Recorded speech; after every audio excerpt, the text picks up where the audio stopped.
Hello everyone, welcome back to my channel. ఈ వీడియోలో breakfast రెసిపీగా చేసుకునే పూరి ఇంకా పొటాటో కర్రీ రెసిపీ మీతో షేర్ చేసుకోబోతున్నానండి.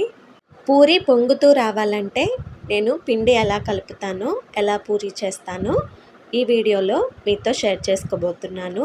అలాగే టేస్టీగా ఉండే పొటాటో కర్రీ కూడా చేస్తున్నాను. ఇంకెందుకు ఆలస్యం, వీడియో స్కిప్ చేయకుండా ఎండ్ వరకు చూసేయండి. అలాగే ఫస్ట్ టైం కనుక వీడియో వాచ్ చేస్తున్నట్టయితే ప్లీజ్ లైక్ చేసి ఛానల్ని ఫాలో అయిపోండి. ముందుగా పూరి ప్రిపేర్ చేసుకోవటానికి పిండిని మిక్స్ చేసి పెట్టుకోవాలి కదా. నేను ఒక 2 కప్స్ వరకు గోధుమ పిండిని తీసుకున్నాను. ఇందులోనే కొంచెం సాల్ట్ని యాడ్ చేస్తున్నా. మనం కర్రీకి సాల్ట్ వేస్తాం కాబట్టి పూరీలో ఎక్కువ సాల్ట్ అవసరం లేదు. ఒకసారి సాల్ట్ వేసి పిండి మొత్తం మిక్స్ చేసుకున్న తర్వాత కొంచెం కొంచెంగా వాటర్ యాడ్ చేసుకుంటూ పిండిని మిక్స్ చేసుకోవాలండి.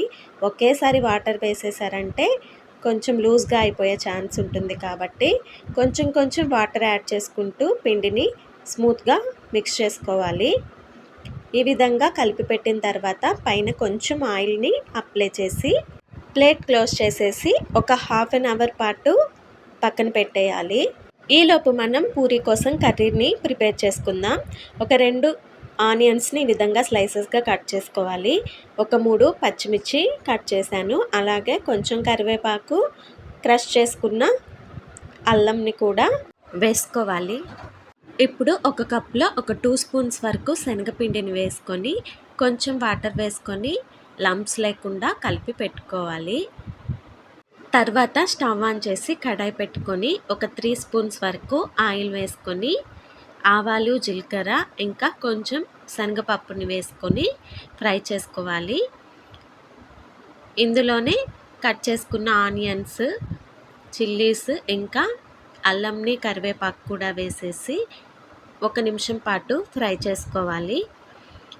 ఇలా ఆనియన్స్ ఫ్రై అయ్యేటప్పుడు 1 స్పూన్ వరకు పసుపు, 1 స్పూన్ వరకు సాల్ట్ని యాడ్ చేసి ఆనియన్స్ని ఒక 2 మినిట్స్ పాటు ఫ్రై చేసుకోవాలి. ఇలా లిడ్ క్లోజ్ చేసి ఆనియన్స్ ఫ్రై అయిన తర్వాత ఒక 3 బాయిల్డ్ పొటాటోస్ని యాడ్ చేస్తున్నాను. ఈ పొటాటోస్ని లైట్గా స్మాష్ చేసుకొని వేసుకుంటే కర్రీ టేస్ట్ అనేది బాగుంటుందండి. ఇప్పుడు ఒక గ్లాస్ వరకు వాటర్ని వేసుకోవాలి. ఇలా వాటర్ని వేసి సాల్ట్ ఏమైనా సరిపోకపోతే అడ్జస్ట్ చేసుకొని మొత్తం ఒకసారి మిక్స్ చేసుకోవాలి. తర్వాత లిడ్ క్లోజ్ చేసి ఒక 2 మినిట్స్ తర్వాత ముందుగా మనం మిక్స్ చేసి పెట్టుకున్న శనగపిండి మిక్స్చర్ని కూడా యాడ్ చేసేసుకోవాలి. ఇలా శనగపిండిని వాటర్లో కలిపి వేయటం వల్ల కర్రీకి థిక్నెస్ అనేది యాడ్ అవుతుందండి, చిక్కగా అవుతుంది కర్రీ. అంతే అండి. ఫైనల్గా కొంచెం కొత్తిమీరని వేసుకున్నామంటే టేస్టీ పూరీ కర్రీ అయితే రెడీ అయిపోయినట్టే. పొటాటోస్ని ముందుగా బాయిల్ చేసి పెట్టేసుకున్నామంటే ఈజీగా కర్రీ చేసేసుకోవచ్చు. ఇప్పుడు పూరీ ఎలా ప్రిపేర్ చేసుకోవాలో చూసేద్దాం. ముందుగా కలిపి పెట్టుకున్నాం కదా పిండి, చూసారా ఎంత చక్కగా సాఫ్ట్గా ఉందో.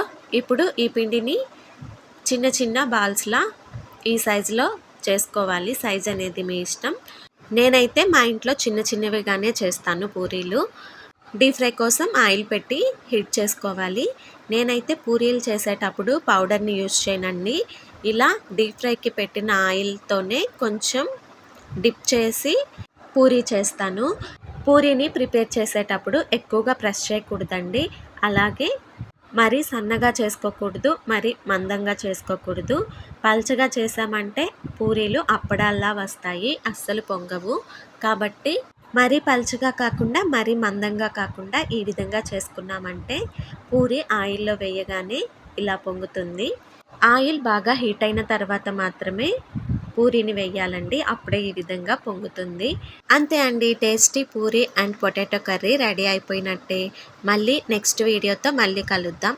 Thanks for watching. Bye bye.